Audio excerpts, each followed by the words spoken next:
त्याच्यामुळे माझा अजूनही त्यांना हाच सल्ला आहे की जर का आपली इतकी हातभर फाटलेली असेल ना तर अजूनही वेळ गेलेली नाही, उद्यापर्यंत माघारीची वेळ आहे। उगाच याने डमी टाकला आणि त्याने डमी टाकला, लढ ना, लढायची क्षमता आहे ना तुझ्यामध्ये तर लढ। मग ते एक डमी काय आणि 17 डमी काय?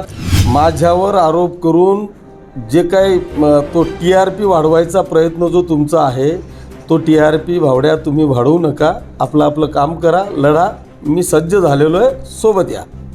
म्हणून लढण्याची इच्छा जर का व्यक्त करत असेल आणि अशा व्यक्तीला जर का तुम्ही डमी म्हणणार असाल तर मला वाटतं तुम्ही आचारसंहितेचा भंग करताय, दादागिरीचा प्रयोग करताय।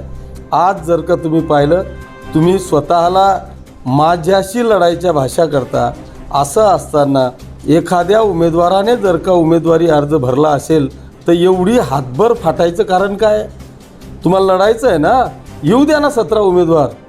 तुमच्यामध्ये जर का धमक असेल तर समोर आलेल्या प्रत्येक व्यक्तीबरोबर लढायची क्षमता माणसामध्ये जर असली ना तर अशी हातभर फाटायची वेळ येत नाही।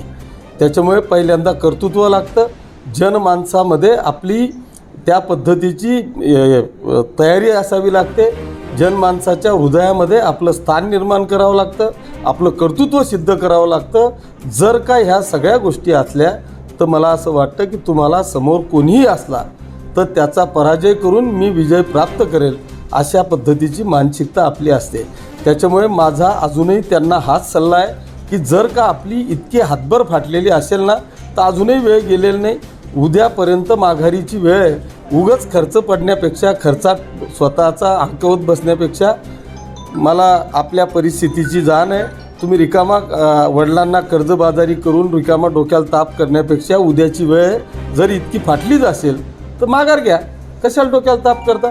असंही भारतीय जनता पक्ष वरून रेटा देतं आहे की आम्ही प्रयत्न करणार आहोत, आम्ही माघारी घेणार आहोत, आम्ही या सगळ्या बंडखोरांना थांबवणार आहोत। त्याच्यामुळे उगाच बंडखोरीचा ठप्पा लावून भारतीय जनता पक्षाच्या प्रामाणिक कार्यकर्त्यांना अडचणीत आणण्यापेक्षा सरळ माघार घ्या। उगाच याने डमी टाकला आणि त्याने डमी टाकला, लढ ना, लढायची क्षमता आहे ना तुझ्यामध्ये तर लढ। मग ते एक डमी काय आणि 17 डमी काय? आता काय एकट्या पाचोऱ्यात आहे का? संपूर्ण महाराष्ट्रामध्ये अनेक ठिकाणी वेगवेगळ्या साम्य नावांचे लोक येतात। त्याच्यामुळे उगाच काहीतरी करून माझ्यावर आरोप करून जे काही तो TRP वाढवायचा प्रयत्न जो तुमचा आहे तो TRP भावड्या तुम्ही वाढवू नका, आपलं आपलं काम करा, लढा, मी सज्ज झालेलो आहे, सोबत या। खरं तर आमदार साहेब, मी तुम्हाला सांगू इच्छितो की खरंच तुम्ही जर मर्द असाल ना तर मर्दासारखं ह्यावेळेस सिलेक्शन करून घ्या। दूध का दूध आणि पाणी का पाणी केल्याशिवाय मी राहणार नाही। सर्वांना ज्ञात आहे की 29 तारखेला जे काही नामनिर्देशन दाखल करण्यात आलं तर शेवटच्या 2 ते 3 मिनिटांमध्ये एक नाट्यमय घडामोडी घडल्यात आणि तिथे घुसर्डीतील राहणारे अमोल शांताराम पाटील यांनी डमी उमेदवारी फॉर्म दाखल केला आणि त्यानुसार मी एक पत्रकार परिषद घेऊन थेट माननीय आमदार साहेबांवर आरोप केले होते की हा डमी उमेदवार जो उभा केलेला आहे तो माननीय आमदार साहेबांनीच उभा केलेला आहे, अशा पद्धतीचं मी सांगितलं होतं। त्यानंतर लगेचच आमदार साहेबांनी एक छोट्या छोट्या का होईना 2-3 पत्रकार परिषद घेतल्यात आणि त्यात ते बोललेत की याच्याशी माझा कुठलाही काडीमात्र संबंध नाही, लोकशाही आहे आणि लोकशाहीमध्ये कोणी पण भरू शकतो। नक्कीच आमदार साहेब, आप्पासाहेब, तुम्ही बोलतायत ते बरोबर आहात की लोकशाहीमध्ये कोणी उमेदवारी अर्ज दाखल करू शकतो, हे तर मी पहिलेच बोललेलो होतो की लोकशाही सुदृढ आणि बळकटी करण्याचं एक लक्षण आहे। परंतु तो जो काही उमेदवारी अर्ज भरला गेलेला होता हा लोकशाही मार्गाने भरलाच गेलेला नव्हता, तर हा आमदार साहेबांच्या धटिंगशाही, गुंडगिरी आणि दहशत यानुसार तो भरला गेलेला आहे, असा थेट आरोप माझा आमदार साहेबांवर। आमदार साहेबांनी असं सांगितलं की या उमेदवाराशी माझा काडी मात्राचा संबंध नाही। मला काही 2-3 प्रश्न आमदार साहेबांना विचारायचे, या प्रश्नांची उत्तर जर कधी आमदार साहेबांनी दिली तर मी मान्य करेल की बाबा हा आमदार साहेबांशी या मात्राचा संबंध नाही। नंबर 1, उमेदवार डमी जे आहेत अमोल शांताराम पाटील, अमोल शांताराम शिंदे यांनी जो हे राहतात घुसर्डी येथे भडगाव तालुका, यांनी जो त्यांचा फॉर्म निर्देशित केलेला किंवा जो फॉर्म भरलेला आहे ह्या फॉर्मवर जे काही सूचक आहेत ते एकही घुसर्डीचा व्यक्ती नाही, एकही भडगाव तालुक्याचा व्यक्ती नाही, किंवा एकही पाचोरा ग्रामीणचा व्यक्ती नाही.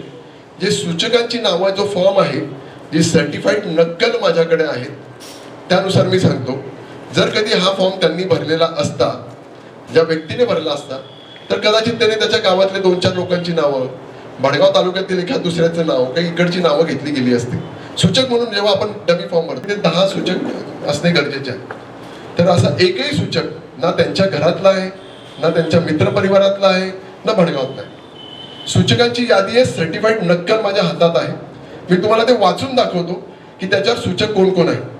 त्याच्यावर सूचक म्हणून नाव आहे भूषण पेंढारकर, पुढचं नाव आहे चेतन राजपूत, पुढचं नाव आहे विजय भुई, गणेश काळे, छोटूलाल गोविंदा चौधरी, आकाश राजेंद्र पाटील, शंतनू रवींद्र सोनोने, विक्रम हेमराज पाटील, शुभम राजू शेळके.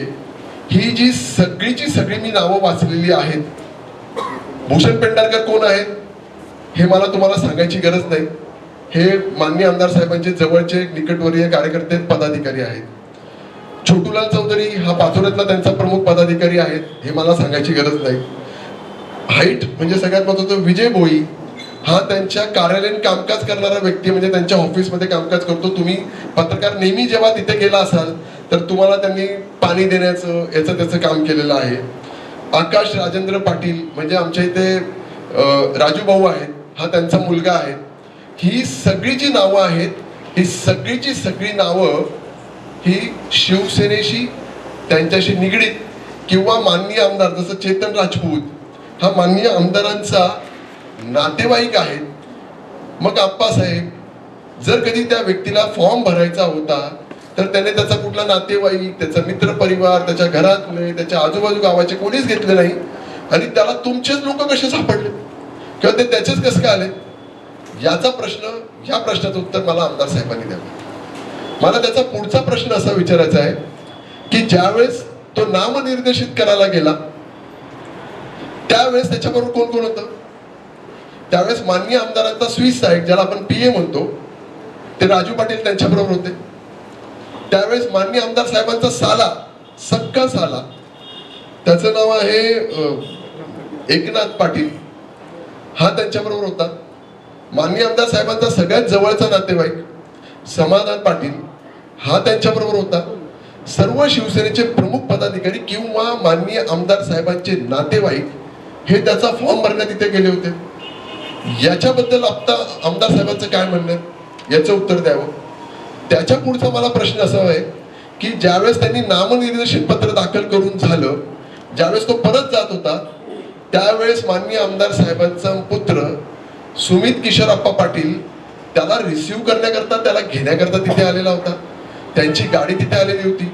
इतकी धटिंगशाही, इतकी गुंडगिरी त्यावेळेस त्यांनी तिथे त्या भर चौकात, शिवाजी महाराजांच्या चौकात केली होती की दिवाळी सारखा सण असताना सुद्धा माननीय आमदार साहेबांच्या कार्यकर्त्यांनी आणि त्यांनी स्वतःनी केलेल्या गुंडगिरीमुळे आणि दहशतवादामुळे माझ्या इथले असलेल्या व्यापाऱ्यांचे काही काळाकरता दुकानं बंद झाली होती, व्यापार काही काळाकरता थांबला होता. याकरता माननीय आमदार साहेबांनी मला याचं उत्तर द्यावं की तुमचे प्रमुख पदाधिकारी, इव्हन तुमचा मुलगा, ती गाडी घेऊन तिथे का आलेले होते आणि पोलीस प्रोटेक्शन मधून त्याला आजच्या तारखेपर्यंत अज्ञात स्थळी का हलवलं आहे. जर कधी तो व्यक्ती तिथे जर प्रामाणिकपणे जर फॉर्म भरला असता तर तो त्याच्या घरी राहिला असता, प्रचार कार्यालयात फिरला असता किंवा काहीतरी केला असता. आजही तो, त्याची कुटुंबीय हे त्याच्या घरी नाही, ते बाहेर आहेत. याचं उत्तर आमदार साहेबांनी द्यावं. आमदार साहेब बोलत असताना असं म्हणाले की त्याच्या अमोल शिंदे काय संरक्षण मंत्री आहेत का DYSP आहेत की कोण मोठा आहे. म्हणजे खरं तर ती जी पत्रकार परिषद जेव्हा मी बघितली त्यावेळेस आमदार साहेबांनी पहिले 2-3 वाक्य अमोल भाऊ शिंदे असं बोलत गेले आणि शेवटाला त्यांनी त्यांच्या संस्कृतीचं दर्शन देऊन टाकलं आणि शेवटी करत ते माझ्यावर भावड्या, खालच्या हीन दर्जाच्या पातळीवर त्यांनी माझ्यावर यथोचित सत्कार बोलत गेले. खरं तर आमदार साहेब त्याचं कुटुंब माझ्याकडे का आलं, त्यांनी मला असा प्रश्न विचारला. आमदार साहेब, त्याचं नाव अमोल शिंदे आहे, माझं नाव अमोल शिंदे आहे, मी इथला प्रमुख कंटेस्टंट आहे. मागच्या वेळेस आपण एकमेकांच्या समोर इलेक्शन लढलो होतो, निसट्टा पराभव तुमचा झालेला होता आणि साहजिकच ते इतर कोणाकडे नाही तर ते माझ्याचकडे दाद मागायला येतील की अमोल भाऊ आमच्या, त्याचे मिसेस मला म्हणाली की अमोल भाऊ आमच्या माझ्या नवऱ्याला जबरदस्ती, मी पुन्हा एकदा खरंपणे सांगतो, जबरदस्ती त्याला उचलून घेऊन गेलेले आहेत. आमच्या कुटुंबियांना कोणालाच माहिती नाही, त्याच्या भावाला, त्याच्या मिसेसला हे माहितीच नव्हतं की तो फॉर्म भरायला गेलेला आहे. एखादी व्यक्ती जर कधी तो फॉर्म भरत असेल तर त्याची पूर्वतयारी करतो, 2 दिवस 3 दिवस 4 दिवस पूर्वतयारी करतो. त्या फॉर्म मध्ये जे काही सगळं भरायचं असतं ती सगळी माहिती देतो. मग पूर्ण फॉर्म हा निरंक कसा लिहिला गेला, घाईघाईत का भरला गेला, याचं उत्तर का नाही देत आमदार साहेब? म्हणजे ह्या सगळ्या प्रश्नांची उत्तर मला आमदार साहेबांनी द्यावेत.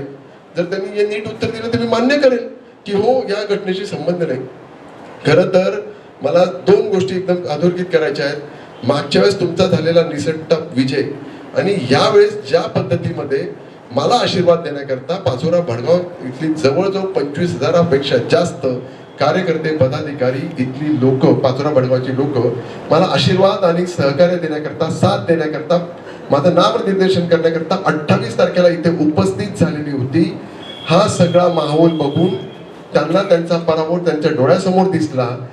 आणि काय झालं, अंबासाहेबांना 2 टर्म ते आमदार होते, त्याच्यामुळे सत्तेची लालसा त्यांना लागली, एक अहंकार वृत्ती त्यांच्यामध्ये झालेली होती की बाबा मला पुन्हा एकदा आमदार व्हायचंय.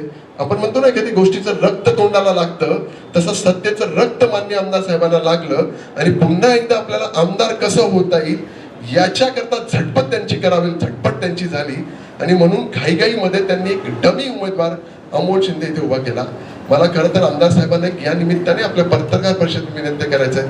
आमदार साहेब, मी मागे सांगितलं होतं की तुम्ही पहिला नाही तर शेवटून पहिलं येणार आहेत. त्याच्या पुढे मी दोनात सांगतो की ही जी घटनाक्रम घडलीत ना, त्याच्यामुळे कदाचित आप्पासाहेब तुमचं डिपॉझिट सुद्धा जमा होऊन जाईल. म्हणून माझी तुम्हाला या पत्रकार परिषद निमित्ताने आप्पासाहेबांना एक विनंती करू इच्छितो, आप्पासाहेब, की आपले नेते माननीय एकनाथजी शिंदे यांची जर कधी तुम्हाला इज्जत वाचवायची असेल तर तुम्ही जनतेची माफी मागून स्वतःची डिपॉझिट, म्हणजे तुमची डिपॉझिट चालली जाईल ना, तर ते डिपॉझिट वाचवण्याकरता तुमची डिपॉझिट वाचून घ्या. ते डिपॉझिटला भरलेले पैसे तुमचे तुम्ही परत स्वगृही परत करून घ्या आणि तुम्ही माघार करून घ्यावी, अशी या निमित्ताने विनंती वजा त्यांना सांगणं माझं आहे की माननीय आमदार साहेबांनी करून घ्यावी. कारण पाचोरा भडगाव सर्व संपूर्ण जनतेचा, एक सुसंस्कृत असलेल्या जनतेचा पाठिंबा हा माझ्या बाजूने झालेला आहे. त्यामुळे मी पुन्हा एकदा जाता आमदार साहेबांना एक विनंती करतो की मी जे काही 4-5 प्रश्न तुम्हाला विचारले त्याचं त्यांनी उत्तर द्यावं. ते देऊ शकत नाही, पण त्यांनी एक डिपॉझिट स्वतःची वाचवण्याकरता माघार करून घ्यावी या निमित्ताने सांगतो आणि थांबतो. धन्यवाद. खरं तर ज्या पद्धतीमध्ये आमदार साहेब ह्या पूर्ण इलेक्शन्स मध्ये वागत आहात किंवा करत आहात, इतकं घाणेरडं आणि हीन दर्जाचं, नीच दर्जाचं राजकारण माननीय आमदार साहेबांकडून होत आहे. मी मागे एक भीती व्यक्त करून दाखवली, कदाचित जिंकण्याच्या ईर्ष्येपोटी इतकं खालच्या लेवलचं पाऊल ते माझ्या बाबतीत उचलू शकतील. माझ्या जीवाला बरं वाईट का करता येईना, किंवा एकदम खालच्या आणि हीन दर्जाचे वैयक्तिक स्वरूपाचे आरोप सुद्धा ते माझ्यावर करू शकतील, अशी सुद्धा शंका मला या निमित्ताने वाटते. खरं तर आमदार साहेब, मी तुम्हाला सांगू इच्छितो की खरंच तुम्ही जर मर्द असाल ना, तर मर्दासारखं ह्यावेळेस इलेक्शन करून घ्या. दूध का दूध आणि पाणी का पाणी केल्याशिवाय मी राहणार नाही.